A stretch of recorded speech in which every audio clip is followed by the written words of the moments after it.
बिहार में आरआरबी और NTPC result में धांधली का विरोध अब बंद तक आ चुका है और छात्रों ने आज बिहार में बंद का ऐलान किया। छात्रों के इस आक्रोश में राजनीतिक दल भी जुड़ गए हैं। पप्पू यादव हो, तेज प्रताप हो, जीतन राम मांझी की पार्टी से लेकर बिहार की सरकार में शामिल मुकेश साहनी भी, उनकी पार्टी भी अब छात्रों के समर्थन में खड़ी दिख रही है। आरआरबी एनटीपीसी परीक्षा में धांधली को लेकर छात्रों का गुस्सा थमता नहीं दिख रहा है। छात्रों ने आज बिहार बंद का आह्वान किया है। छात्रों के इस बंद को आरजेडी समेत महागठबंधन के सभी दलों ने समर्थन देने का ऐलान किया है। महागठबंधन के नेताओं ने छात्रों की मांगों को जायज बताया और उन्हें तुरंत पूरी करने की मांग की है। 2 करोड़ 42 लाख छात्रों के भविष्य का सवाल है। तो जन अधिकार पार्टी के पप्पू यादव भी छात्रों के इस बंद के साथ खड़े हैं। पप्पू यादव ने कहा कि जिस तरह से पुलिस ने छात्रों पर अत्याचार किया, लाठी डंडे चलाए, आंसू गैस के गोले दागे, वो बर्दाश्त नहीं किया जाएगा। आरआरबी एनटीपीसी परीक्षा पर विवाद को लेकर बिहार में पिछले 3 दिनों से लगातार हिंसा देखने को मिली है। इसी कड़ी में ऑल इंडिया स्टूडेंट्स एसोसिएशन ने बंद का ऐलान किया है। छात्रों से जुड़े इस मुद्दे को लेकर पूर्व मुख्यमंत्री जीतन राम मांझी की हिंदुस्तानी अवाम मोर्चा और बिहार सरकार के मंत्री मुकेश साहनी की विकासशील इंसान पार्टी ने अपना समर्थन देकर बीजेपी के लिए मुश्किलें बढ़ा दी हैं। वहीं छात्रों के आक्रोश को देखते हुए यूपी में पुलिस प्रशासन ने अलर्ट जारी किया है। डीजीपी ने सभी जिलों के SP, IG range, ADG zone को सतर्क रहने के निर्देश दिए हैं। वाराणसी, प्रयागराज और गोरखपुर में खास चौकसी बरतने को कहा है। आज तक ब्यूरो। मुंबई में खेल मैदान का नाम टीपू सुल्तान रखने को लेकर बीजेपी और शिवसेना एक दूसरे पर हमलावर हो गई। बीजेपी का आरोप है कि ठाकरे सरकार में हिंदुओं पर अत्याचार करने वाले टीपू सुल्तान को महिमा मंडित किया जा रहा है, जो बीजेपी बर्दाश्त नहीं करेगी। जबकि शिवसेना का कहना है कि उस मैदान का नाम टीपू सुल्तान रखा गया तब देवेंद्र फडणवीस की सरकार थी। मुंबई के मालवनी इलाके का ये खेल मैदान राजनीति के आरोप प्रत्यारोप का मैदान बन गया है, जिसके केंद्र में है इसका नाम। हैरानी की बात यह है कि टीपू सुल्तान नाम होने का विरोध बीजेपी के साथ साथ शिवसेना भी कर रही है। गणतंत्र दिवस के मौके पर इसके उद्घाटन से पहले मुंबई में बीजेपी, शिवसेना, वीएचपी और बजरंग दल के कार्यकर्ताओं ने खूब प्रदर्शन किया, जिन्हें पुलिस ने हिरासत में भी लिया। शिवसेना एनसीपी के साथ सरकार चला रही कांग्रेस के नेता और महाराष्ट्र कैबिनेट में मंत्री असलम शेख ने इस मैदान का उद्घाटन गणतंत्र दिवस के दिन किया और टीपू सुल्तान नाम की वकालत की। आजादी से पहले एकमेव राजा जिसने अंग्रेजों के साथ लड़ते हुए अपनी जान दी है, वो है शेर मैसूर टीपू सुल्तान। अब उस नाम को लेके 70 साल तक का कभी विवाद नहीं हुआ। 70 साल तक का सभी राज्यों ने अपने अपने चौक, अपने अपने रोड, म्यूजियम, बहुत सारी चीजें उनके नाम से की। यानी आज लोगों को यह समझने की जरूरत है कि डेवलपमेंट नहीं चाहते हैं, विकास नहीं चाहते हैं, नामों को लेके, देशों को लेके ये भारतीय जनता पार्टी जो है अपने अपने छोड़े हुए बिल्लों के साथ दुनिया को और देश को जो है बदनाम करने का काम है। शिवसेना ने इस मसले से खुद को अलग कर सारा दोष बीजेपी पर मढ़ दिया है। शिवसेना नेता आदित्य ठाकरे कह चुके हैं कि डीएमसी ने ऐसा कोई प्रस्ताव पास नहीं किया है। मुंबई की मेयर किशोरी पेडनेकर ने आज प्रेस कॉन्फ्रेंस कर बीजेपी पर धार्मिक भावनाएं भड़काने का आरोप लगाया और कहा कि 21 अगस्त 2015 को जब एकनाथ खड़से फडणवीस सरकार में मंत्री थे, तब उन्होंने इस मैदान को वीर टीपू सुल्तान नाम दिया था और आज बीजेपी हम पर दोषारोपण कर रही है। मेयर के मुताबिक ये मैदान तो डीएमसी का है ही नहीं, जिसको नामकरण ही नहीं हुआ है। जैसा हमारे मराठी में कहावत है, सांप को पकड़ के दोरी करके उसको पिटना या टपकना, ये जो कुछ भारतीय जनता पार्टी का चालू है, मुझे लगता है बहुत ही मुंबई में शांति अमन बिगड़ने का काम कर रहे हैं, बिगाड़ने का काम कर रहे हैं, लॉ एंड ऑर्डर बिगाड़ने का काम कर रहे हैं। संविधान ही नहीं मान रहे। इस संविधान रूप से काम हुआ है। शिवसेना कह रही है कि बीजेपी वाले ड्रामा कर रहे हैं, वहीं बीजेपी वाले मैदान का उद्घाटन करने वाले मंत्री असलम शेख का इस्तीफा मांग रहे हैं। देश के आजादी के पहले चाहे फिर मुगलों का आक्रमण देश में हो, अंग्रेजों का हमारे देश में आकर देश को चलाना हो, इन सारी बातों से सीखकर हमने संघर्ष करके आजादी ली। अब आज़ादी लेने के बाद में बड़े पैमाने पे देश में आप लोग देखते होंगे कि हमारे देश के जो वीरों का प्रतिमा लगना, उनके नाम से प्रकल्प को देना, ये सब क्योंकि हमारे देश को इन्होंने मुगलों के झंझट में से बाहर निकाला, मुगलों के शासन में से हम बाहर आ पाए, अंग्रेजों के शासन में से हम बाहर आ पाए। तो उन्हीं दिनों में राज्य करने वालों में एक टीपू सुल्तान का भी नाम आता है। तो अब ये कौन कर रहे हैं? वो विचारधारा को मानने वाले लोग ही कर रहे हैं, वो विचारधारा को मानने वाले लोग ही कर रहे हैं। इसलिए मैं ऐसा मानता हूं कि आप जैसे मीडिया के लोगों ने भी, पॉलिटिकल पार्टी के लोगों का काम जो है वो तो हम करते ही है, लेकिन भारतीय जनता पार्टी के लोग अगर कुछ करते हैं तो उसके ऊपर एक लेबल लग जाता है कि भारतीय जनता पार्टी हिंदुत्व को बढ़ावा देती है और इस्लामिक विचारधारा का विरोध करते हैं। बिल्कुल हम इस्लामिक विचारधारा का विरोध नहीं करते।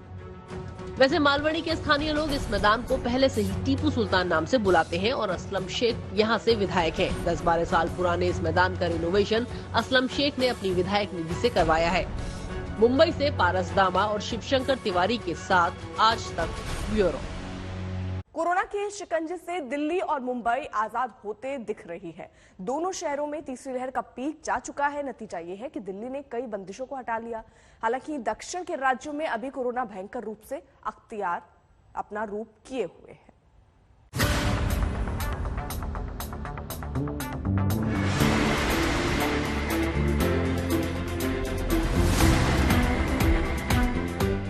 देश के दो महानगर दिल्ली और मुंबई, जहां कोरोना की मार बाकी शहरों से ज्यादा पड़ी, लेकिन अब राहत भी इन दोनों को पहले मिली है। दिल्ली और मुंबई में लगातार केस घट रहे हैं। राहतों का दौर शुरू हो गया, बंदिशें कम की जाने लगी हैं। दिल्ली में हालांकि मौतों की तादाद अभी भी डरा रही है, लेकिन केस कम हो रहे हैं। दिल्ली में बीते 24 घंटे में सिर्फ 4,291 नए मामले दर्ज किए गए। हालांकि इन 24 घंटों में 24 मरीजों ने कोरोना से दम तोड़ दिया। संक्रमण दर भी अब 9.56% पर आ गई है। कोविड बिल्कुल कंट्रोल में है। केसेज अब 10% से भी नीचे चले गए हैं। आज जो केसेज आने वाले हैं वो 5,000 से भी नीचे आएंगे और पॉजिटिविटी भी 10% नीचे चले जाएगी। कोरोना केस में कमी को देखते हुए दिल्ली ने कई बंदिशों को हटा दिया है। गुरुवार को दिल्ली आपदा प्राधिकरण ने बैठक के बाद कई राहतों का ऐलान किया। फैसले के मुताबिक वीकेंड कर्फ्यू हटा लिया गया है। अभी तक शुक्रवार रात 10 बजे से सोमवार सुबह 5 बजे तक वीकेंड कर्फ्यू रहता था। शादी समारोह में भी 200 लोगों के शामिल होने पर छूट मिलेगी। दिल्ली में सिनेमा हॉल खुल सकेंगे, हालांकि 50% क्षमता के साथ। सरकारी दफ्तर 50% कर्मचारियों के साथ खुल सकेंगे। बार रेस्टोरेंट 50% क्षमता के साथ खुल सकेंगे। डीडीएमए ने अपनी बैठक में ऑड इवन पॉलिसी को वापस ले लिया है। साथ ही वीकेंड कर्फ्यू के तमाम रेस्ट्रिक्शंस वापस ले लिए गए हैं। इसके साथ ही अब सरकारी दफ्तर भी प्राइवेट दफ्तरों की तरह 50% कैपेसिटी के साथ खुलेंगे। शादियों के लिए 200 लोगों की कैपिंग लगाई गई है, या बैंक्वेट हॉल या जो वेन्यू होगा उसका 50% कैपेसिटी में शादियां अब दिल्ली में ऑर्गेनाइज की जा सकती हैं। कोरोना केस के लिहाज से बात करें तो दिल्ली से भी ज्यादा राहत मुंबई को मिली है। मुंबई में बीते 24 घंटे में सिर्फ 1,384 केस आए, जबकि महाराष्ट्र के कुछ दूसरे शहरों में इससे ज्यादा केस थे। मसलन पुणे में 4,171, पिंपरी चिंचवाड़ में 2,204 और नागपुर में 2,069 केस आए। अब तो महाराष्ट्र के मंत्री भी कह रहे हैं कि जल्द ही टूरिस्ट स्पॉट को खोल देंगे। केस कम हुए हैं, लेकिन ये नहीं भूलना चाहिए कि अभी कोरोना पूरी तरह से विदा नहीं हुआ है, इसलिए सावधानी जरूरी है। ब्यूरो रिपोर्ट, आज तक। पश्चिमी उत्तर प्रदेश की 136 सीटें यूपी में किसी भी दल का मुकद्दर बना और बिगाड़ सकती है। सभी दल पश्चिमी यूपी में जोर आजमाइश कर रहे हैं। बीजेपी ने तो यहां अपनी पूरी ताकत लगा दी है। कल अमित शाह ने प्रचार किया, आज जेपी नड्डा और योगी आदित्यनाथ की बारी है।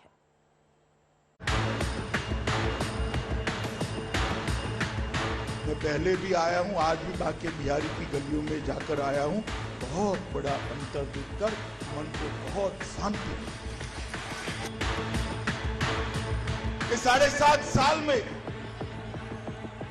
देश और उत्तर प्रदेश में जो परिवर्तन हुआ है, इसका अगर सीधा यश किसी को देना है तो मैं बेझिझक उत्तर प्रदेश की महान जनता को देकर उसका धन्यवाद करता हूं।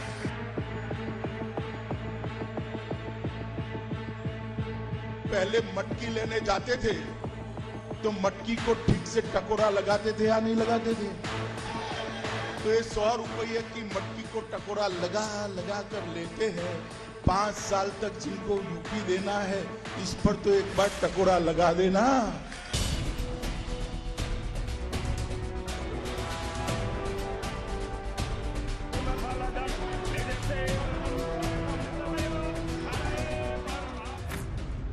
राधा कृष्ण के प्रति समर्पित ब्रज में ये अमित शाह की वोट साधना है। जिस धरती पर कान्हा कृष्ण बने, उन्हीं मथुरा वृंदावन वासियों से अमित शाह ने जीत का आशीर्वाद मांगा।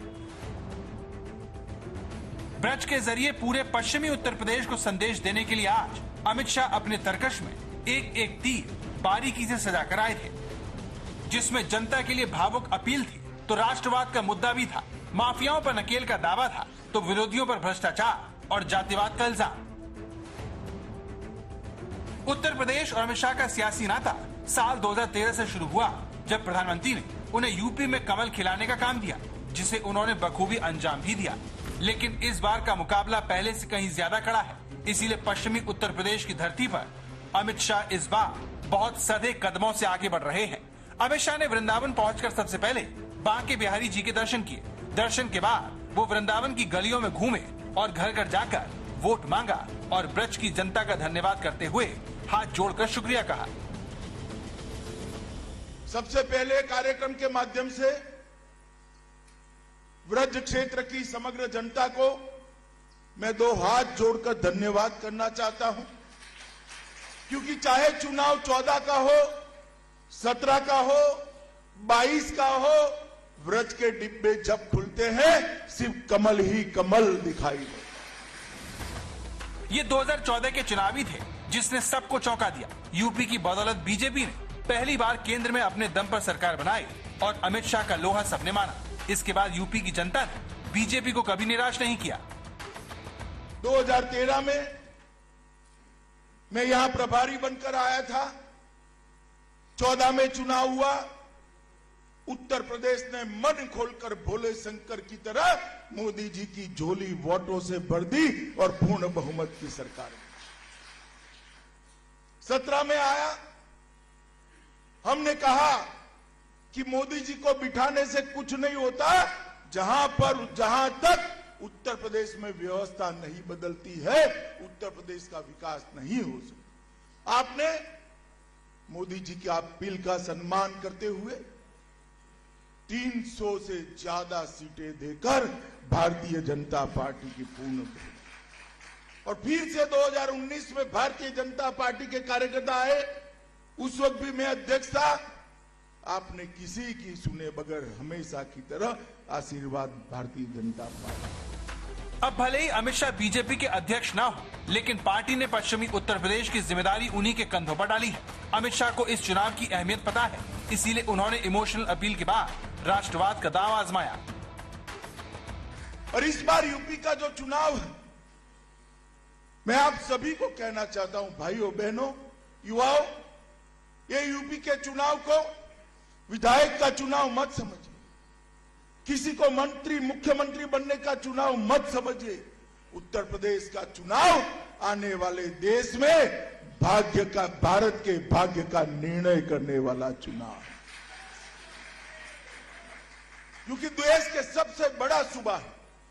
22 करोड़ से ज्यादा मतदाता अगर विकसित नहीं होता है प्रदेश, तो देश का विकास भी पिछड़ा। 2014 के बाद से चुनावों में जाट वोट बैंक के सहारे बीजेपी की नैया पार लगती रही है, लेकिन इस बार किसान आंदोलन की वजह से अखिलेश और जयंत चौधरी के गठबंधन से बीजेपी को कड़ी टक्कर मिल रही है। यही वजह है कि पश्चिमी उत्तर प्रदेश में बदले समीकरण में फंसी हुई बीजेपी को निकालने के लिए अमित शाह को सक्रिय होना पड़ा है। पश्चिमी उत्तर प्रदेश बीजेपी के 300 से ज्यादा सीटें जीतने के लक्ष्य के लिए जरूरी है कि बीजेपी इस इलाके में अपना पुराना प्रदर्शन दोहराए। इसके लिए बीजेपी विरोधियों की हर कमजोर नस दबाने में लगी है। समाजवादी की पार्टी की सरकार थी, गुंडा राज था या नहीं था बताओ भाई, जरा जोर से बोलो, था या नहीं था? बाहुबली परेशान करते थे या नहीं करते? बहन बच्चियों को सम्मान, उसका अपमान होता था या नहीं होता था? भारतीय जनता पार्टी की सरकार आई, जो बाहुबली से पहले पुलिस डरती थी, वो पुलिस से डरकर गले में पट्टी लगाकर सरेंडर कर रहे हैं। और जब इन पर गाज गिरती है, अखिलेश जी के पेट में दर्द। उत्तर प्रदेश में पहले चरण में 10 फरवरी को शामली, मेरठ, मुजफ्फरनगर, बागपत, हापुड़, गौतम बुद्ध नगर, गाजियाबाद, बुलंदशहर, मथुरा, आगरा और अलीगढ़ जिले की 58 विधानसभा सीटों पर मतदान होना है। इन सीटों पर मुस्लिम वोट बैंक की भी अच्छी खासी संख्या है, इसलिए बीजेपी इस बार भी 50% से ज्यादा वोट पाने की तैयारी में लगी है। 2000 करोड़ की भूमि, सरकारी संपत्ति, ये माफियाओं ने जो कब्ज की थी, उसको खाली कराने का काम ये भारतीय जनता पार्टी की सरकार ने किया है, मोदी जी के नेतृत्व में, योगी आदित्यनाथ ने। मथुरा की तरह अमित शाह ने दादरी में भी डोर टू डोर प्रचार किया। 2017 के चुनाव में यह सीट बीजेपी ने बड़े अंतर से जीती थी। इस बार कोई कमी न रह जाए, इसके लिए बीजेपी कोई कसर नहीं छोड़ रही। कुमार अभिषेक, मथुरा, आज तक। किसान आंदोलन से पहले पश्चिमी उत्तर प्रदेश में बीजेपी की तूती बोलती थी, लेकिन अब हालात बदले हैं। बीजेपी चुनाव से पहले जाटों को साधने की हर संभव कोशिश कर रही है। अमित शाह ने पश्चिमी यूपी के जाट नेताओं के साथ बैठक की और जयंत चौधरी को गठबंधन का न्योता भी भेजा। हमारे यहाँ कहते हैं, नैनिहाल में भोजन करने बैठो और माँ परोसने वाली हो तो कोई दिक्कत आती है भाई? खाने में आती है? बताओ। अब यूपी का विकास करना है, आपने वोट भी दिए और मोदी जी भी उत्तर प्रदेश से जीतकर देश के प्रधानमंत्री बने हैं। यूपी वालों को तो दोनों हाथों में लड्डू है। बीजेपी यूपी के चुनाव की अहमियत जानती है। वो जानती है कि अगर यूपी में बात बिगड़ी तो फिर बहुत दूर तक जाएगी। इसीलिए बीजेपी ने अपने सबसे बड़े चुनावी रणनीतिकार को पश्चिमी उत्तर प्रदेश की चुनावी जमीन पर उतार दिया।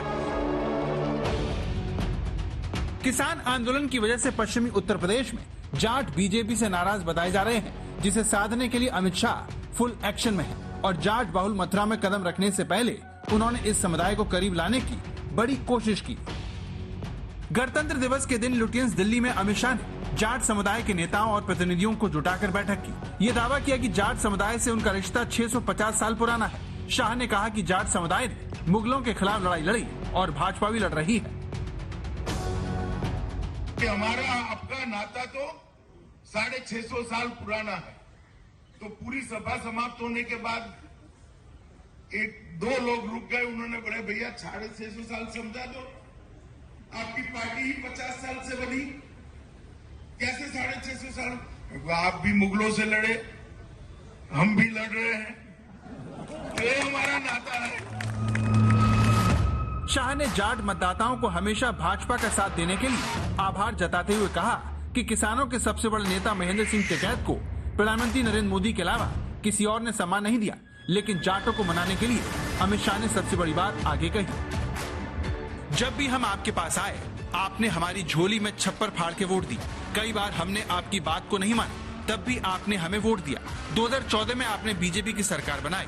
2017 में बहुत डराया, धमकाया और हड़काया।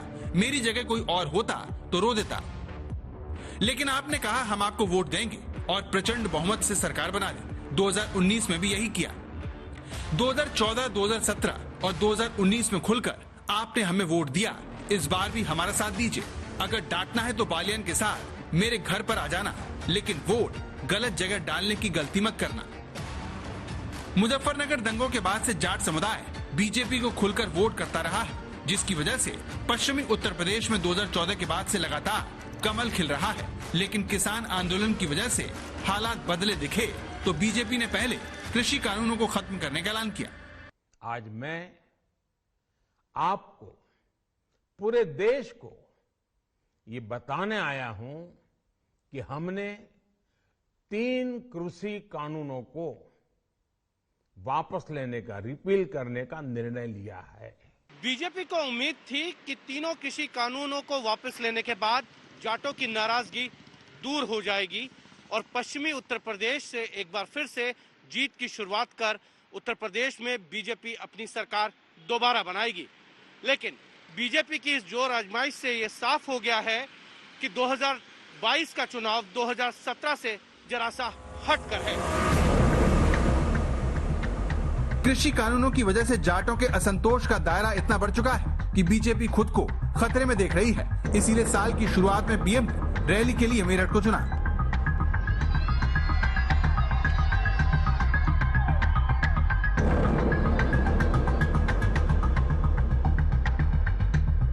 जब पहलों की सरकारें थी तब यूपी में अपराधी अपना खेल खेलते थे,